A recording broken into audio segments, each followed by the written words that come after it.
ஸ்ரீ காசி காண்டம் 73ஆம் அத்தியாயம். ஓங்காரத்தின் மகத்துவம். குறிப்பு: 1000 ஆண்டுகளுக்கு முன்பு காசியில் உள்ள மிக முக்கியமான சிவலிங்கங்களில் ஒன்றான ஓம்காரம் ஒரு பெரிய உள்நாட்டு ஏரியான மத்ஸ்யோதரி கரையில் ஒரு பிரம்மாண்டமான ஆலயமாக இருந்தது. இன்று ஓங்கார ஆலயம் அரிதாகவே அறியப்படுகிறது. இது ஒரு இஸ்லாமிய குன்றின் மீது திறந்த வெளியில் உள்ளது. பண்டைய காலங்களில் இது ஆ-ஊ-மா என்ற கூறுகளின் நாடா மற்றும் பிந்து ஆகியவற்றை குறிக்கும் 5 ஆலயங்களின் குழுவாக இருந்தது. பிரதான ஆலயம் மராட்டிய ராணி அகல்யாபாய் ஹோல்கரால் மீண்டும் கட்டப்பட்டது. அவர் ஆலயத்தின் வழிபாடு மற்றும் நிர்வாகத்தை கவனிக்க ஒரு பிராமணரை நியமித்தார். ஆலயத்தின் முன்புறத்தில் முசல்மான்களின் கல்லறைகள் உள்ளன. நாதா மற்றும் பிந்து ஆலயங்கள் மறைந்துவிட்டன. அவ்வாறு இருந்ததால் அப்படி நிகழ்ந்துவிட்டது. மற்றவை பாழடைந்த நிலையில் உள்ளன. அகஸ்திய மாமுனிவர் கூறினார்: புனித ஆலயமான திரிலோச்சனத்தை அடைந்த பின்னர் தேவர்களின் இறைவன் பிரபஞ்ச தாயுடன் என்ன செய்தார்? சீக்கிரம் கூறுங்கள். ஸ்கந்தன் கூறினார்: கலசத்தில் பிறந்த முனிவரே, கேட்கப்பட்டதை நான் விளக்குகிறேன், கேளுங்கள். விராஜஸ் என்ற பீத்தர் அனைத்து சித்திகளையும் அருள்பவர் என்று குறிப்பிடப்பட்டுள்ளார். அந்த பீடத்தை தரிசிப்பதன் மூலம் ஒரு மனிதன் ராஜசிய குணத்திலிருந்து விடுபடுகிறான். வாரணாசியில் தான் பெரிய லிங்க திரிலோச்சனன் நிலைத்திருக்கிறார். அவர் அங்குதான் இருக்கிறார். வான நதியின் நீரில் பிலிபிலா என்ற தீர்த்தம் நன்கு அறியப்படுகிறது. அனைத்து தீர்த்தங்களையும் கொண்ட காசியில் இது ஒரு தீர்த்தமாக புகழப்படுகிறது. முனிவரே, தேவர்கள், முனிவர்கள், மனிதர்கள், அரவங்கள் என அனைத்து தலங்களும், ஆறுகள், மலைகள், காடுகள் என அனைத்தும் அங்கே இருப்பதால் தீர்த்தமும் திரிலோச்சனம் என்ற லிங்கமும் திரிவிஷ்டபம் என்று அழைக்கப்படுகின்றன. இந்த காரணத்திற்காகவே அது மிகவும் சிறந்தது. முனிவரே, பினாக வைத்த இறைவன் பிரபஞ்ச தாயிடம் விவரித்தபடி திரிவிஷ்டப லிங்கத்தின் மகத்துவத்தை நான் விவரிக்கிறேன். தேவி கூறினார்: தேவர்களின் தலைவரே, சர்வா பிரபஞ்சத்தின் ஆண்டவரே, எங்கும் நிறைந்திருப்பவரே, அனைத்தையும் உருவாக்குபவரே, அனைத்தையும் காண்பவரே, நான் ஒன்றை கேட்கிறேன், அதை எனக்கு விளக்குங்கள். இந்த புனித தலம் தங்களுக்கு மிகவும் பிடித்தமானது. கர்ம விதையின் வளர்ச்சியை நிறுத்துவதற்கு இது ஒரு சிறந்த மருந்து. இது ரட்சிப்பின் மகிமையின் இருப்பிடம். இது எனக்கு மிகுந்த மகிழ்ச்சியை தருகிறது. இந்த புனித தலத்தில் தூசு படிவதற்கு முன்பு 3 உலகங்களும் கூட வெறும் புல்லின் நுனியாக மாறும். அந்த புனித தலத்தின் முழுமையின் மகத்துவத்தை யாரால் முழுமையாக புரிந்து கொள்ள இயலும்? இங்குள்ள அனைத்து லிங்கங்களும் சந்தேகத்திற்கிடமின்றி முக்தியை அடைவதற்கான காரணங்கள் என்பது உண்மைதான். அவை சுயமாக வெளிப்பட்டவை. இது உண்மைதான். பகவானே, அதன் சிறப்பை குறிப்பிடுவது தங்களுக்கு தகுதியானது. சங்கரரே, காசியின் ஆதியில் இருக்கும் லிங்கங்கள் யாவை? சம்பர்த்தத்தின் போது, இறுதி அழிவின் போது கூட இறைவன் தனது மையல் நாயகியுடன் என்றென்றும் தங்கியிருக்கும் அந்த லிங்கங்கள் யாவை? காசி விடுதலை நகரமாக நன்கு அறியப்பட்டிருக்கிறது. எதை நினைவில் கொள்வதன் மூலம் பாவம் அழிக்கப்படும்? ஒரு பக்தன் சொர்க்க இன்பங்களையும் முக்தியையும் அடையக்கூடியவற்றை பார்வையிடுவதன் மூலமும் தொடுவதன் மூலமும், ஐயா, ஒரு பிறவியில் ஒரு முறையாவது காசியில் உள்ள அனைத்து லிங்கங்களும் வழிபட்டதாக கருதப்படும் வழிபாட்டின் மூலம் தீர்க்கமாக உறுதிப்படுத்தப்படுமா? கருணையின் அமிர்தத்தின் பெருங்கடலே, என் மீது கருணை காட்டி இதை குறிப்பிடுங்கள். சம்புமூர்த்தியே, நான் தங்கள் பாதங்களில் பணிந்து வணங்கினேன். விந்தியனின் எதிரியே, சிறந்தவரே, தேவியின் இந்த சிறந்த வார்த்தையை கேட்ட மகேஷானன் அனைத்து பெரிய லிங்கங்களையும் நினைவு கூர்ந்தார். பாவ குவியல்கள் குறையும் பெயர்களை கேட்பதன் மூலம் காசியில் முக்தியை ஏற்படுத்தும் புண்ணிய நிறை அடையப்படுகிறது. தேவர்களின் இறைவன் கூறினார்: தேவியே, இந்த புனித தலத்தில் முக்தியை தரும் இரகசியத்தை கேளுங்கள். பிரம்மா, நாராயணர் மற்றும் பிறர் இதை அறியவில்லை. அன்னை பார்வதி தேவியே, ஆனந்த கானத்தின் உள்ள லிங்கங்களை கணக்கிட இயலாது. மொத்த மற்றும் நுட்பமானவை உள்ளன. பல்வேறு வகையான இரத்தினங்களினாலும் பல்வேறு உலோகங்களாலும் ஆன லிங்கங்கள் உள்ளன. தேவி, கல்லால் ஆன பல லிங்கங்கள் உள்ளன. அவற்றில் பல சுயமாக வெளிப்பட்டவை, அதாவது இயற்கையானவை. பல தேவர்களால் முனிவர்களால் நிறுவப்பட்டவை. அவை சித்தர்கள், சாரணர்கள், கந்தர்வர்கள், யக்ஷர்கள் மற்றும் ராட்சசர்களால் வணங்கப்படுகின்றன. அசுரர்கள், அரவங்கள், மனிதர்கள், தானவர்கள், வானுயர்ந்த பெண்மணிகள், யானைகள், மலைகள், தீர்த்தங்கள், கரடிகள், குரங்குகள், கிண்ணறர்கள், பறவைகள் போன்றவற்றால் உருவாக்கப்பட்ட பல லிங்கங்கள் அந்தந்த பெயர்களால் பொறிக்கப்பட்டுள்ளன. அவை அனைத்தும் முக்தியை அடைவதற்கான காரணங்கள். சில தெரியும், சில கண்ணுக்கு தெரியாதவை. அன்பானவரே, அவற்றில் சில அழிந்துவிட்டன, சில காலப்போக்கில் சிதைந்து போகின்றன. அழகான பெண்ணே, அவர்களும் வழிபடப்பட வேண்டியவர்கள். அவை 100 பிரார்த்தம் ஒன்றுக்கு பிறகு 17 பூஜ்யங்கள் கணக்கிடப்பட்டவுடன் 60 கோடி லிங்கங்கள் கங்கையின் நீரில் நிலைநிறுத்தப்பட்டுள்ளன. தெய்வமே, அந்த சித்த லிங்கங்கள் இந்த கலியுகத்தில் கண்ணுக்கு தெரியாதவை ஆகிவிட்டன. அன்பானவரே, அந்த சித்தலிங்கங்கள் என்னால் எண்ணப்பட்ட நாளிலிருந்து என் பக்தர்களால் நிறுவப்பட்ட லிங்கங்களுக்கு எல்லையே இல்லை. அழகான பெண்மணியே, தாங்கள் கேட்டதற்கும் அதன் காரணமாகவே இந்த புனித தலம் மிக சிறந்ததாக மாறியுள்ளது. கலியுகத்தில் மலைகளின் இறைவனின் மகளே, அவை முற்றிலும் மறைக்கப்படும். அவற்றின் சக்தி அந்தந்த இடங்களிலிருந்து ஒருபோதும் மறைந்து விடாது. கலியுக பாவங்களால் நிறைந்தவர்கள், துன்மார்க்கர்கள், மத வெறியர்கள் மற்றும் முரடர்கள் இந்த சித்தலிங்கங்களின் பெயர்களை கூட ஒருபோதும் அறிய மாட்டார்கள். அழகான முகமுடைய பெண்ணே, இந்த லிங்கங்களின் பெயர்களை கேட்டாலும் அனைத்து பாவங்களும் அழிக்கப்படும், புண்ணிய குவியல்கள் பெருகும். ஓங்காரம் முதல் லிங்கம், 2வது திரிலோச்சனம் மகாதேவர் 3வது மற்றும் கிருத்திவாசர் 4வது, ரத்னேசம் 5வது லிங்கம், 6வது லிங்கம் சந்திரேஸ்வரர் என்று அழைக்கப்படுகிறது. கேதாரம் 7வது லிங்கம். அன்பானவரே, 8வது தர்மேஸ்வர், வீரேஸ்வர் 9வது, காமேசம் 10வது லிங்கம் என்பதை அவர்கள் அறிவார்கள். மிகவும் அற்புதமான விஸ்வகர்மேஸ்வர லிங்கம் 11வது, 12வது லிங்கம் மணிகர்ணீசம். அவிமுக்தர் 13வது லிங்கம். என்னுடைய 14வது லிங்கம் விஸ்வேஸ்வரர் என்ற பெரிய லிங்கம். என் அன்பான அழகான பெண்ணே, இந்த 14 லிங்கங்கள் நலனுக்கான காரணங்கள். இவை அனைத்தும் இணைந்தே முக்தி க்ஷேத்திர, முக்தியின் புனித தலம் என்று அழைக்கப்படுகிறது. இந்த பெரிய தெய்வங்கள் இந்த புனித தலத்தின் தலைமை தெய்வங்கள். முறையாக பரிபூரணப்படுத்தப்பட்ட அவர்கள் மனிதர்களின் ரட்சிப்பின் மகிமையை வழங்குகிறார்கள். அழகான பெண்ணே, என் அன்பானவளே, ஆனந்த கானனத்தில் இந்த 14 பெரிய லிங்கங்கள் அனைத்து உருவகப்படுத்தப்பட்டவர்களின் வழிபாட்டிற்கு தகுதியானவை என்று குறிப்பிடப்படுகின்றன. ஸ்கந்தன் கூறினார், ஒவ்வொரு மாதமும் மங்களகரமான முதல் சந்திர நாளில் தொடங்கி இவற்றின் மத விழா கவனமாக மேற்கொள்ளப்பட வேண்டும். பானையில் பிறந்தவரே, இதுவே உண்மை, இதுவே உண்மை. நான் இதை மீண்டும் மீண்டும் கூறுவேன். இந்த லிங்கங்களில் மகாதேவரை சாந்தப்படுத்தாமல் காசியில் யார் முக்தி பெறுவார்கள்? எனவே முனிவரே, காசியின் நன்மையை விரும்புவோர் இந்த லிங்கங்களை மிகவும் பக்தியுடன் வழிபட வேண்டும். அகஸ்திய மாமுனிவர் கூறினார், 6 முகம் உள்ளவரே, இந்த மகாலிங்கங்கள் மட்டுமே முக்திக்கு காரணமா? வேறு ஏதாவது இருக்கிறதா? இருந்தால் தயவு செய்து குறிப்பிடவும்.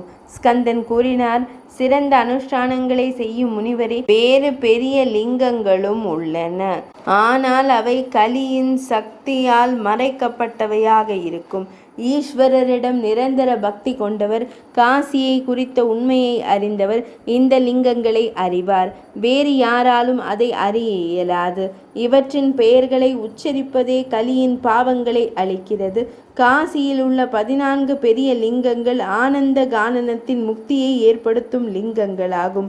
அமிர்தேஷா, தாரகேஷா, ஞானேஷா, கருணேஸ்வரா, மோக்ஷத்வாரேஸ்வரா, ஸ்வர்கத்வாரேஸ்வரா, பிரம்மேஷா, லங்காலா, விருத்தகாலேஸ்வரா, விருக்ஷேஸ்வரா, சண்டீஷா, நந்திகேஷா, மகேஸ்வரா மற்றும் 14வது ஜோதிர்பேஸ்வர லிங்கம் என நன்கு அறியப்பட்டவை. இறைவன் தேவியிடம் கூறுகிறார், அழகு பெண்ணே, இவை காசியிலுள்ள 14 லிங்கங்கள். கலியால் மாசுபடுத்தப்பட்ட புத்தி உள்ளவர்களிடம் அவற்றை ஒருபோதும் குறிப்பிடக்கூடாது. இந்த 14 லிங்கங்களை யாராவது சாந்தப்படுத்தினால் அவர் உலக இருப்பு பாதைக்கு இனி திரும்ப முடியாது. காசியின் இந்த இணையற்ற பொக்கிஷம் யாருக்கும் அனைவருக்கும் வெளிப்படுத்தப்படக்கூடாது. சிறந்த முகபாவனை கொண்ட பெண்ணே, இதுவே இந்த புனித ஸ்தலத்தின் இரகசியங்களில் மிக பெரியது. தெய்வமே, பெரும் பேரழிவில் இந்த லிங்கங்களின் பெயர்களை கூறுவது கூட அனைத்து துயரங்களையும் நீக்குகிறது. உண்மையில் 14 லிங்கங்களும் எனக்கு அருகாமையை கொண்டு வருகின்றன. மலைகளின் இறைவனின் மகளே, இது அவிமுக்தனின் இதயம். இவை அனைவருக்கும் விடுதலையை வழங்கும் லிங்கங்கள். மிகுந்த பக்தியின் மீதான இரக்கத்தால் 14 உலகங்கள் ஒவ்வொன்றிலிருந்தும் முழு சாரத்தையும் எடுத்துக்கொண்டு நான் உருவாக்கியுள்ளேன். அன்பான பெண்ணே, இந்த 14 இந்த புனித தலத்தில் முக்தி உறுதி செய்யப்படுகிறது என்ற நற்பெயருக்கு காரணம் என்னுடைய லிங்கங்களே. அவர்கள் மட்டுமே உண்மையான விரதங்களை கடைபிடிப்பவர்கள். என் அன்பான பெண்ணே, அவர்கள் மட்டுமே உண்மையான துறவிகள். இந்த லிங்கங்கள் ஆனந்த கானனத்தில் தியானிக்கப்படும் பக்தர்கள். அவர்கள் மட்டுமே சிறந்த யோக பாதையை ஏற்றுக்கொண்டவர்கள். அவர்கள் மட்டுமே உண்மையான கொடைகளை செய்ததாக கருதப்பட முடியும். இந்த லிங்கங்கள் தூரத்திலிருந்து வந்தாலும் காசியில் காணப்பட்டவை. தேவி பார்வதியே, அவிமுக்தத்தை அடைந்த பிறகு மகாலிங்கங்கள் ஒரு முறையாவது வழிபட்டால் அவர் பாவங்களிலிருந்து விடுபட்டு சிறந்த முனிவர்களால் விதிக்கப்பட்ட இஷ்ட மற்றும் பூர்வ சடங்குகள் அனைத்தையும் செய்தவருக்கு இணையானவர். அவர் ஒரு முக்தி பெற்ற ஆன்மா என்பதில் எந்த ஐயமும் இல்லை. ஸ்கந்தன் கூறினார், பிராமணரே, விந்தியனின் எதிரியே, மற்ற லிங்கங்களும் சம்புமூர்த்தி தனது பக்தர்களின் நலனுக்காக தேவியிடம் குறிப்பிட்டுள்ளார். அவற்றை கேளுங்கள். அவர்கள் சைலேசர், சங்கமேசர், சுபர்லீனர், மத்தியமேஸ்வரர், ஹிரண்யகர்பர், ஈசானர், கோப்ரேஷர், ரிஷபத்வஜர், உபசாந்த சிவன், ஜேஷ்டர், நிவாசேஸ்வரர், சுக்ரேஷர், வியாக்கிரலிங்கர் மற்றும் 14வது ஜம்புகேசர். முனிவரே, இவற்றையும் வழிபடுவதன் மூலம் ஒரு மனிதன் முக்தி அடைவான். இந்த லிங்கங்களை சிறந்த மனிதர்கள் சித்திரை மாதத்தின் இருண்ட பாதியில் முதல் சந்திர நாளில் தொடங்கி 14ஆம் நாளில் முடிவடையும் வகையில் மனதார வழிபட வேண்டும். இவற்றின் வருடாந்திர மத ஊர்வலம், விழா மற்றும் யாத்திரை முக்தியை விரும்புவோர் மிகுந்த ஆடம்பரத்துடனும் விழாவுடனும் கொண்டாட வேண்டும். முனிவரே, இந்த 14 பெரிய லிங்கங்களை யாரேனும் ஆர்வத்துடன் தரிசித்தால் அவர் உலகில் துன்பக்கடலில் மீண்டும் பிறக்க மாட்டார். என் அன்பான பெண்ணே, உலக இருப்பின் நோயால் பாதிக்கப்பட்டவர்களுக்கு இதுவே மிகப்பெரிய நிவாரணி என்பது புனித தலத்தின் அடிப்படை மிகப்பெரிய உண்மை. இந்த புனித தலத்தின் உபனிஷத் ரகசியம். இது முக்தியின் மிகப்பெரிய விதை. இந்த லிங்கங்களின் குழு, என் அன்பான மனைவியே, கர்ம வனத்தை ஒரு உண்மையான காட்டு தீ போல அது அழிக்கிறது. இந்த லிங்கங்களின் ஒவ்வொன்றின் மகத்துவத்திற்கும் தொடக்கமும் முடிவும் இல்லை. தெய்வமே, இது எனக்கு மட்டுமே தெரியும், வேறு யாருக்கும் தெரியாது. இதை செவிமடுத்ததும் முனிவரே, தேவி மிகவும் மகிழ்ச்சி அடைந்து திகிலை அனுபவித்தாள். எல்லாம் அறிந்த சிவபெருமானான ஈசனாரை வணங்கிய பின்னர் அவர் கூறிய அனைத்தையும் அருளியவர். தேவி கூறினார், காசியின் இந்த பெரிய மாய ரகசியத்தை இப்போது குறிப்பிட்டதை கேட்டதும் என் அன்பான பகவானே, என் மனமானது மிகவும் ஆர்வமாகிவிட்டது. லிங்கங்கள் ஒவ்வொன்றும் மிகவும் சக்தி வாய்ந்தவை என்றும் காசியில் முக்திக்கு காரணமானவை என்றும் கூறப்படுகிறது. உலகங்களின் தலைவரே, பாவங்களை போக்கும் இந்த 14 லிங்கங்களின் மகத்துவத்தை தனித்தனியாக கூறுங்கள். ஓங்காரேச லிங்கம் அந்த மகிமையான புண்ணிய தலமான அமரகண்டத்திலிருந்து இங்கு எப்படி வருகிறது? இந்த ஓம்காரம் எந்த உள்ளார்ந்த வடிவத்தை கொண்டது? ஹரரே, அதன் மகத்துவம் என்ன? இது முன்பு யாரால் சாந்தப்படுத்தப்பட்டது? அது சாந்தப்படுத்தப்படுவதற்கு என்ன கொடுத்தது? மிருதானியின் இந்த அமிர்த வார்த்தைகளை அவரது செவிகளுக்கு எட்டச் செய்த பின்னர் பகவான் ஓங்காரரின் மிக அற்புதமான கதையை கூறினார். தேவதேவர் கூறினார், அபர்ணா, ஓங்காரலிங்கம் இங்கே எவ்வாறு வெளிப்பட்டது என்பதை நான் தங்களுக்கு விவரிக்கிறேன், கேளுங்கள். முன்பு இங்கே ஆனந்த வனத்தில் பெரிய தெய்வமே, பிரபஞ்சத்தை படைத்த பிரம்மதேவர் மிகவும் தீவிரமான செறிவுடன் ஒரு பெரிய தவம் செய்தார். 1000 யுகங்கள் கடந்த போது ஒரு பெரிய உயர்ந்த பிரகாசம் அவருக்கு முன்னால் எழும்பி 7 பாதாள உலகங்களை துளைத்து அனைத்து பகுதிகளின் முகங்களையும் ஒளிரச் செய்தது.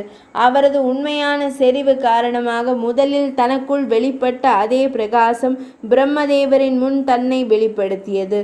தரையில் இருந்து எழுந்த வெடிப்பு மற்றும் பிளவு ஒளியின் காரணமாக புலன்களின் மீது நல்ல கட்டுப்பாட்டை கொண்டிருந்த பிரம்மதேவர் படிப்படியாக சமாதியிலிருந்து மீண்டார். படைப்பாளர் தியானம் செய்வதை நிறுத்திவிட்டு படிப்படியாக விழிகளை திறந்து அவர் முன் கண்டபோது சத்வ குணம் கொண்ட முதல் எழுத்தான அ என்ற ஐயை கண்டார். அது ரிக்வேதத்திற்கும் படைப்பின் பாதுகாவலர். இது நாராயணருடன் ஒத்திருக்கிறது மற்றும் அனைத்து இருளுக்கும் அப்பால் தமஸ் குணம் நிறுவப்பட்டது. அதற்கு பின்னர் அவர் ஊ என்ற எழுத்தை அதற்கு அப்பால் ரஜஸ் வடிவத்துடன் கண்டார். இது எஜுர்வேதத்தின் மூலமாகும். அது எல்லாவற்றையும் உருவாக்கியது. அது அவருடைய சொந்த பிரதிபலித்த வடிவம். அதற்கு அப்பா இம் என்ற எழுத்து குறிப்பாக தமஸ் வடிவத்துடன் கூடிய அமைதியான இருளின் இருப்பிடத்தை ஒத்திருப்பதை கண்டார். அது சாம வேதத்தின் மூலமாகவும் கலைப்புக்கான காரணமாகவும் இருந்தது. அது ருத்ரனின் வடிவத்தை கொண்டுள்ளது. பின்னர் தியானம் செய்பவர் பிரம்மதேவர் அவருக்கு முன்னால் பண்புகளுடன் கூடிய மற்றும் இல்லாத சப்த பிரம்மத்தின் ஒளி முழுமையான பிரபஞ்ச வடிவத்தை கண்டார். அது அனாக்கியானாதத்தின் பரா நுட்பமான ஒளி அவற்றின் இருப்பிடம். அது உயர்ந்த பேரின்பத்தின் உருவகமாக இருந்தது. இது சப்த பிரம்மன் என்று நன்கு அறியப்படுகிறது. அது அனைத்து வாய்மொழி உச்சரிப்புகளுக்கும் காரணம். அதன் பிறகு நாதத்திற்கு ஒளி முழுமையான மேலே அனைத்து காரணங்களுக்கும் காரணமான பிந்துவின் நுட்பமான இறுதி வடிவத்தை கண்டார்.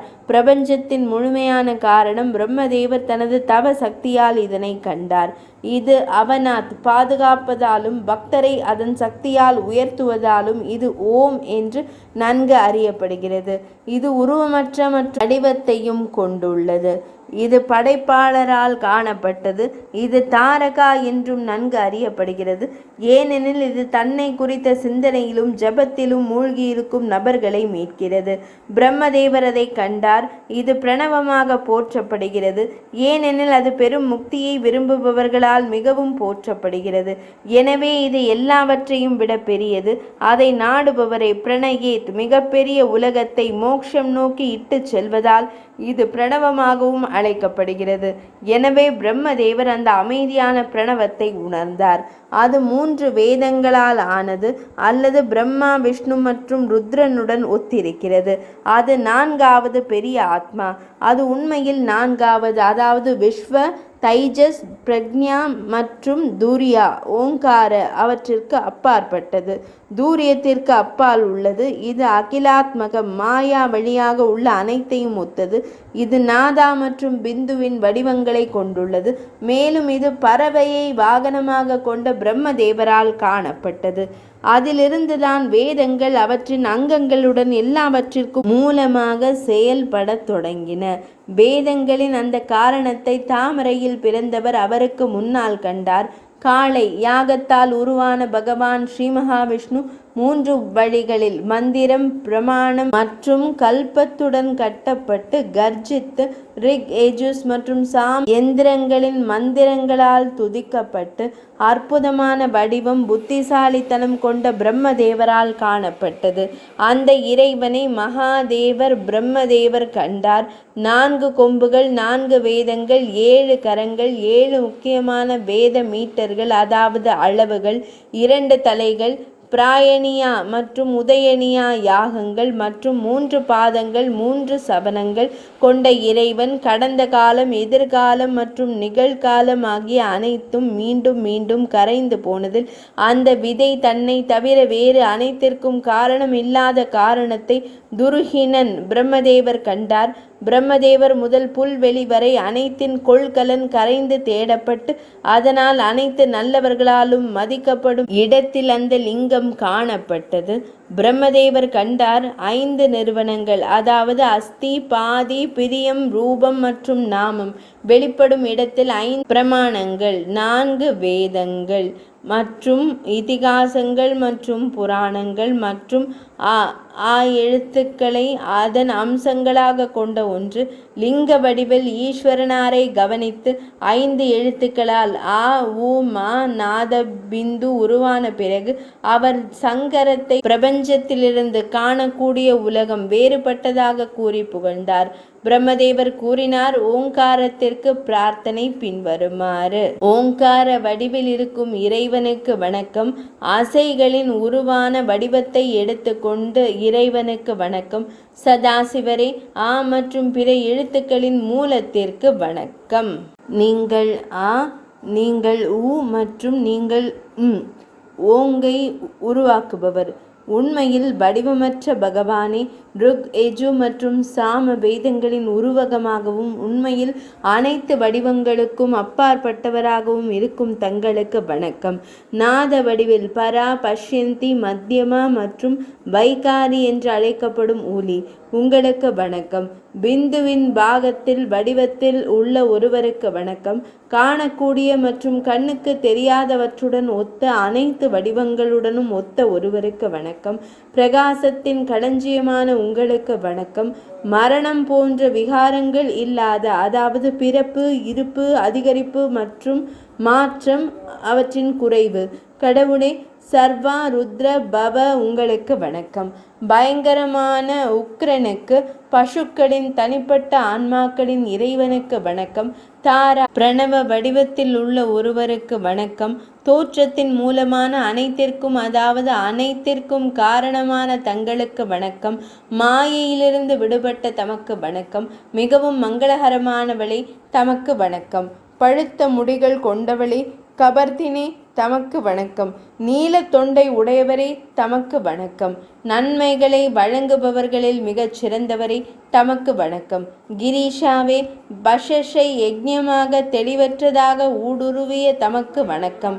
நீண்டவனுக்கும் குட்டையானவனுக்கும் உருவத்தில் அதிகரித்த பெரியவனுக்கு வணக்கம்.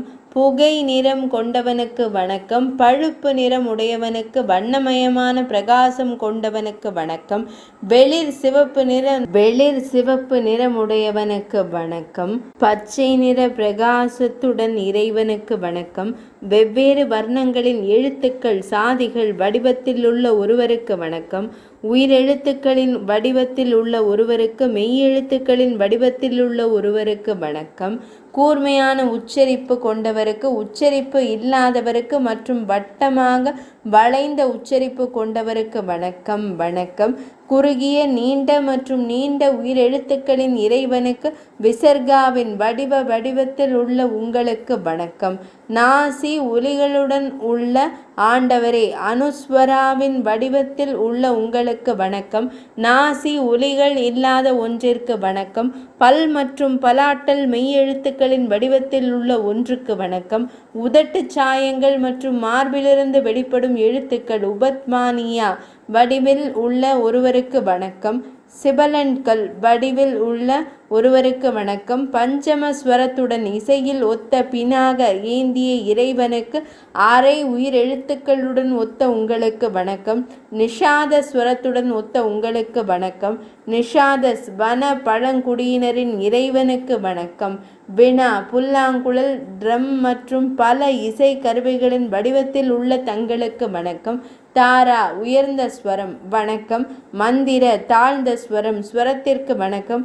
அகோரா வடிவத்தில் உள்ள ஒருவருக்கு, தானஸ் வடிவத்தில் உள்ள ஒருவருக்கு வணக்கம். நீடித்த முக்கிய ஸ்வரங்கள், மூர்ச்சனங்களின் இறைவனுக்கு வணக்கம். ஸ்தாயிகள் மற்றும் சஞ்சாரிகள், நிரந்தர மற்றும் நிலையான மற்றும் மறைந்து போகும் உணர்வுகள், வேறுபாட்டின் அடிப்படையில் பாவ வடிவில் ஒருவருக்கு வணக்கம். தாளத்துடன் ஒத்த ஒருவருக்கு, காலத்தை அடிப்பது வணக்கம். தாளத்தை விரும்புபவருக்கு, லாஸ்ய அழகான நடனம் மற்றும் தாண்டவ ஆக்கிரமிப்பு நடனத்தின் தோற்றத்திற்கு மூலமான ஒருவருக்கு, பகவானே தௌர்யாத்ரிகா ஒற்றுமை மற்றும் 3 சிம்பொனி மீது மிகவும் பிரியம். நடனம், குரல் மற்றும் வாத்திய இசை, தௌரி யாத்திரிகத்தை போன்ற ஒருவருக்கு பக்தியுடன் தௌரி யாத்திரிகத்தை வழங்குபவர்களுக்கு ரட்சிப்பின் மகிமையை வழங்குபவரே. மொத்த மற்றும் நுட்பமான புலப்படும் மற்றும் கண்ணுக்கு தெரியாத வடிவத்தில் உங்களுக்கு வணக்கம். நவீனத்திற்கு வணக்கம். பண்டையவருக்கு வணக்கம். சொற்களின் விரிவான களத்தின் வடிவத்தில் சொற்களின் விரிவான களத்திற்கு அப்பாற்பட்ட ஒன்றிற்கு வணக்கம். பல வடிவங்களில் வெளிப்படும் ஒரே ஒன்றிற்கு வணக்கம். உண்மையான மற்றும் உண்மையற்றவற்றின் இறைவனுக்கு காரணம் மற்றும் விளைவை கட்டுப்படுத்துபவர் வணக்கம். சப்த பிராம் வேதம் உங்களுக்கு வணக்கம். உயர்ந்த பிரம்மனே உங்களுக்கு வணக்கம். வேதாந்தத்தின் மூலம் மட்டுமே புரிந்து கொள்ளக்கூடிய ஒன்றுக்கு வணக்கம். வேதங்களை கட்டுப்படுத்துபவருக்கு வணக்கம். வேத வடிவிலான இறைவனுக்கு வணக்கம். சுயமாக வெளிப்படும் ஒருவருக்கு வணக்கம். அன்னை பார்வதியின் பிரபுவே தமக்கு வணக்கம். பிரபஞ்சத்தின் பிரபுவே தமக்கு வணக்கம். தேவர்களின் தலைவர்களின் பிரபுவே, தேவர்களுக்கு தெய்வீக நிலையை வழங்குபவரே தமக்கு வணக்கம். சங்கரரே தமக்கு வணக்கம். மகேஸ்வரரே தமக்கு வணக்கம். பிரபஞ்சத்தை மகிழ்விப்பவரே தமக்கு வணக்கம். சந்திர முகடு கொண்டவரே தமக்கு வணக்கம். மரணத்தை வெல்பவரே தமக்கு வணக்கம். 3 விழிகளை கொண்டவரே தமக்கு வணக்கம். கையில் பினாகத்துடன் இருக்கும் இறைவனுக்கு வணக்கம். அழைக்கப்பட்ட திரிசூலத்தை வைத்திருப்பவருக்கு, திரிபுரங்களை அளிப்பவருக்கு வணக்கம். அந்தகனை கொன்றவரே வணக்கம். வணக்கம். கந்தர்வனின் அன்பு கடவுள், பெருமையை அடக்கியவரே. ஜலந்தரனின் எதிரிக்கு வணக்கம். காலக்கூட விஷத்தை விழுங்குபவருக்கு வணக்கம். பக்தர்களின் துன்பத்தை அளிக்கும் இறைவனுக்கு வணக்கம். பக்தர் அல்லாதவர்களின் துன்பத்திற்கு மட்டுமே பங்களிக்கும் அறிவுக்கான காரணத்திற்கு வணக்கம். அறிவு வடிவிலுள்ள இறைவனுக்கு எல்லாம் அறிந்த தங்களுக்கு வணக்கம். யோக சித்தியை வழங்குபவர் நீங்கள். யோகிகளில் மிகச் சிறந்தவர். தவமே செல்வமாகிய தங்களுக்கு அனைத்து தவங்களின் பலனையும் வழங்குபவர் தாங்கள். புனித மந்திரங்களின் வடிவத்தில் தாங்கள் ஒருவரே. மந்திரங்களின் பலனை வழங்குபவர் தாம். மோட்சத்தின் மோட்ச பழம் தாமே ஆவீர்கள். அந்த மகத்தான கொடையை உருவாக்குபவர் தாமே. தாம் ஒருவரே பெரிய யஜ்ஞம். பகவானே, அந்த மகத்தான யஜ்ஞங்களின் பலனை வழங்குபவர் தாமே. எல்லாம் தாமே எங்கும் நகர்கிறீர்கள். அனைத்தையும் வழங்குபவரும் தாமே. அனைத்தையும் காண்பவரும் தாமே. அனைத்தையும் நுகர்பவர் தாமே. அனைத்தையும் படைப்பவரும் தாமே. அனைத்தையும் அழிப்பவரும் தாமே. யோகிகளின் இதய குழியின் ஆகாசத்தில் வசிப்பவரே தமக்கு வணக்கம். சங்கம், சக்கரம் மற்றும் கதாயுதத்தை ஏந்தியவரே. ஸ்ரீ மகாவிஷ்ணுவின் வடிவத்தில் 3 உலகங்களையும் தாமே பாதுகாக்கிறீர்கள். இரட்சகரே, சத்வமூர்த்தியே, சத்வரூபம் கொண்டவரே தமக்கு வணக்கம். பிரம்மதேவரான இந்த பிரபஞ்சத்தை தாமே படைக்கிறீர். ஒழுங்குமுறை நுட்பத்தை அறிந்த தாமே ராஜஸ்ய வடிவத்தை ஏற்றுக்கொள்கிறீர். ராஜஸிலிருந்து விடுபட்ட நிலையை வழங்குபவர் தாமே. பெரிய ருத்ரன் தாமே. பெரிய உக்ரன், பாம்புகளை அணிபவர் தாமே. பெரிய தகன மைதானத்தில் நடனமாடும் கடவுளே தாமே. பெரிய பயங்கரமானவர் தாமே. தாமசிக உடலை ஏற்றுக்கொள்கிறீர். மரணமே மரணத்தின் கடவுளுக்கு தாமே. இறுதியில் காலாக்னி ருத்ரனாக மாறி சம்பர்த்தத்தை, இறுதி அழிவின் காலம் செயலில் வைக்கிறீர். பிறக்காதவரே, புருஷ மற்றும் பிரகிருதியின் வடிவத்தில் மகத்தில் தொடங்கும் முழு பிரபஞ்சத்தையும் கண் இமைகளை உயர்த்துவதன் மூலம் மீண்டும் ஒரு முறை வெளிப்படுத்துகிறீர். தமது விழிகளை மூடுவதும் திறப்பதும் களைப்பு மற்றும் உயிர்த்தெழுதலுக்கு காரணமாகின்றன. தாங்கள் தடையின்றி நகர்கிறீர்கள். இந்த முழு செயல்முறையையும் மண்டை ஓடுகளின் மாலையை ஏந்தியிருக்கும் விளையாட்டுத்தனமான பொழுதுபோக்கு மட்டுமே. துர்ஜடி, தங்கள் கழுத்தில் மின்னும் மண்டை ஓடு இறுதி அழிவின் நெருப்பால் எரிக்கப்பட்ட அனைவரின் விதையின் அஞ்ஞானம், அறியாமை மாலை என்பது தெளிவாகிறது. சம்புமூர்த்தியே, முழு அசையும் மற்றும் அசையாத உயிரினங்களும் உன்னில் உள்ளன. அவை தம்மிடமிருந்து வெளிப்படுகின்றன. ஆதி அல்லது வேத வார்த்தைகளின் அர்த்தத்திற்கு அப்பாற்பட்ட தம்மை போதுமான அளவு எப்படி புகழ்வது என்று யாருக்கு தெரியும்? தாமே துதிப்பவர், தாமே துதிக்கப்படுபவர், தாமே எப்போதும் துதிப்பதன் பொருள் தாமே. நமசிவாய என்று எனக்கு மட்டுமே தெரியும். எனக்கு வேறு எதுவும் தெரியாது. தாமே என் அடைக்கலம், தாமே இறுதி இலக்கு. கடவுளே, பகவானே, நான் தம்மை மட்டுமே வணங்குகிறேன், தம்மையே வணங்குகிறேன். தமக்கு வணக்கம், வணக்கம். இதை கூறிய பிறகு பிரம்மதேவர் பல முறை மகேஸ்வரரை வணங்கினார். அவர் பிரணவ என்ற பெயருடைய இறைவனுக்கு முன்பாக பெரிய லிங்க வடிவில் தரையில் மரக்கட்டை போல விழுந்து வணங்கினார். ஈஸ்வரர் கூறினார், அதன் பின்னர் மலைகளின் இறைவனின் மகளே, பிரம்மதேவரின் பிரார்த்தனையின் பெரிய பாடலை கேட்டதும் அது மிகவும் அற்புதமானது, பெரும் செல்வத்தையும் ராஜ்யத்தையும் ஏற்படுத்துகிறது. நான் திருப்தி அடைந்தேன்.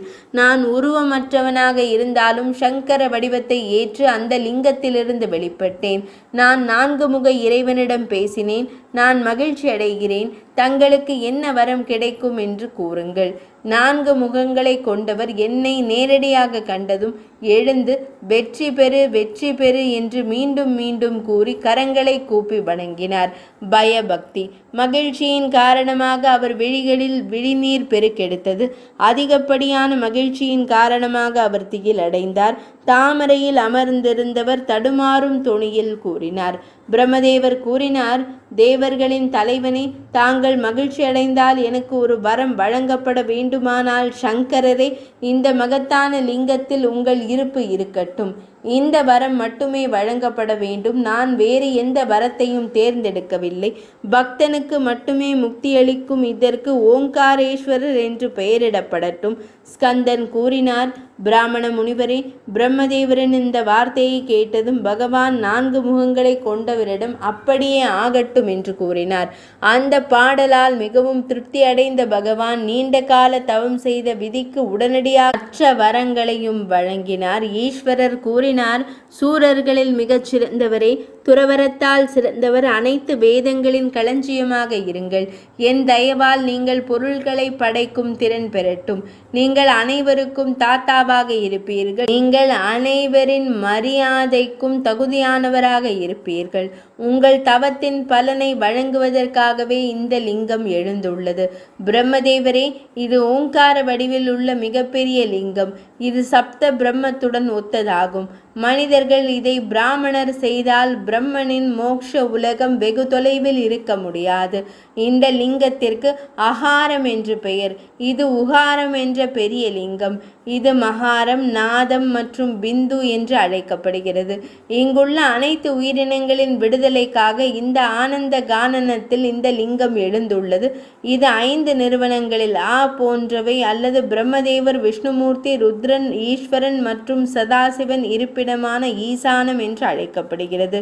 ஒரு உயிரினம் மத்ஸ்யோதரி தீர்த்தத்தில் தனது புனித சரீரத்தை எடுத்து ஓங்கார ஈஸ்வரரை தரிசித்தால் அது ஒருபோதும் ஒரு தாயின் வயிற்றில் மீண்டும் பிறக்காது. இது நடேஸ்வர லிங்கம். இந்த லிங்கம் மிகவும் அரிதானது. மத்யோதரியின் அழகிய கரையில் சென்று தொட்டால் முக்தியை அளிக்கிறது. இந்த லிங்கத்தில் சிவப்பு நிற, பழுப்பு நிற பிரகாசம் காணப்படுவதால் இது கபிலா, பழுப்பு, விஷ்ணு என்று அழைக்கப்படுகிறது. இந்த லிங்கம் மிகவும் அரிதானது. கபிலேஸ்வரரின் முன்னிலையில் மத்ஸ்யோதரி கங்கையுடன் கலந்தால் ஒரு மனிதன் அங்கு புனித நீராடுவான். அவர் பிராமண வதம் செய்த பாவத்தை நீக்குகிறார். வாரணா தண்ணீரில் நிரம்பி ஒரு மனிதன் தெய்வீக நதியின் நீரில் கலந்தால் ஒரு பக்தர் அதில் புனித நீராடி நடேஸ்வரரை தரிசிக்க வேண்டும்.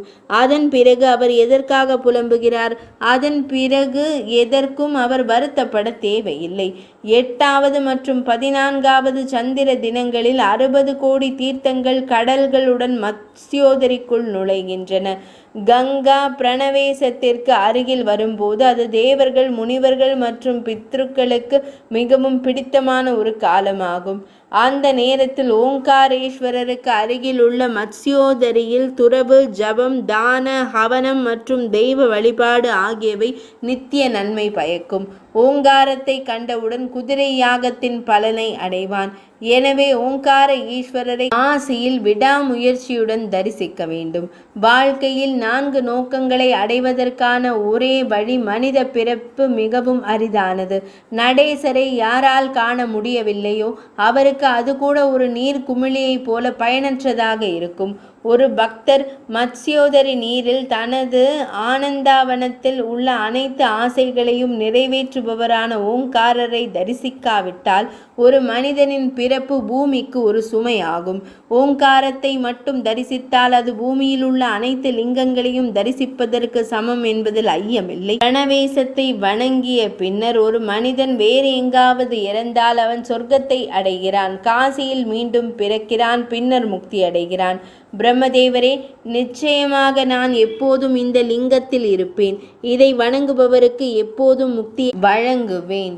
ஓங்காரத்தை ஒரு முறையாவது விடாமுயற்சியுடன் வணங்கிய பிறகு ஒரு மனிதன் நிச்சயமாக ஆசீர்வதிக்கப்பட்டு திருப்தி அடைவான். என் மகத்தான ஆசீர்வாதங்களுக்கு நன்றி. ஓங்காரத்தின் மேற்கில் சிறந்த தாரா தீர்த்தர் இருக்கிறார். அங்கு அனைத்து நீர் சடங்குகளையும் செய்யும் ஒரு மனிதன் அனைத்து துரதிருஷ்டங்களையும் வெல்கிறான். ஓங்காரேஷ பக்தர்களை வெறும் மனிதர்களாக கருதக்கூடாது. அவர்கள் மனித தோலால் மூடப்பட்ட ருத்ரர்கள். அவர்கள் முக்தியை அடைகிறார்கள். இந்த லிங்கத்தின் மகத்துவம் இங்கு மற்றவர்களுக்கு தெரியாது. பிரம்மதேவரே, தமது தகுதியின் எழுச்சியால் அது இங்கே இவ்வாறு வெளிப்பட்டது. இந்த லிங்கத்தின் சக்தியால் தாங்கள் எல்லாவற்றையும் உண்மையாக புரிந்து கொள்வீர்கள். பிரம்மதேவரே, எனவே தாங்கள் நகரும் மற்றும் அசையாதவற்றை கொண்ட முழு பிரபஞ்சத்தையும் உருவாக்குகிறீர்கள். தாமரையில் பிறந்த பிரம்மதேவருக்கு இந்த வரத்தை வழங்கிய பிறகு சம்புமூர்த்தி அந்த மகாலிங்கத்திற்குள் மறைந்தார். ஸ்கந்தன் கூறினார், பிரம்மதேவர் இன்றும் இந்த லிங்கத்தை வணங்கி தானே இயற்றிய பிரம்மஸ்தவத்தின் மூலம் புகழ்கிறார். பிரம்மஸ்தவத்தை மீண்டும் மீண்டும் கூறும் மனிதன் அனைத்து பாவங்களிலிருந்தும் விடுபடுகிறான். அவன் அனைத்து பெரிய புண்ணியங்களாலும் நிரப்பப்படுகிறான். அவன் மிக சிறந்த அறிவை பெறுகிறான். பக்தன் இந்த பிரம்மஸ்தவத்தை ஒரு நாளைக்கு 3 முறை 1 வருடம் முழுவதும் மீண்டும் மீண்டும் கூறி வழிபட்டால் அவர் மரணத்தின் போது அறிவை அடைவார். இதன் மூலம் அவர் அனைத்து அடிமைத்தனத்திலிருந்தும் விடுபடுகிறார். 73ஆம் அத்தியாயம் நிறைவடைந்தது.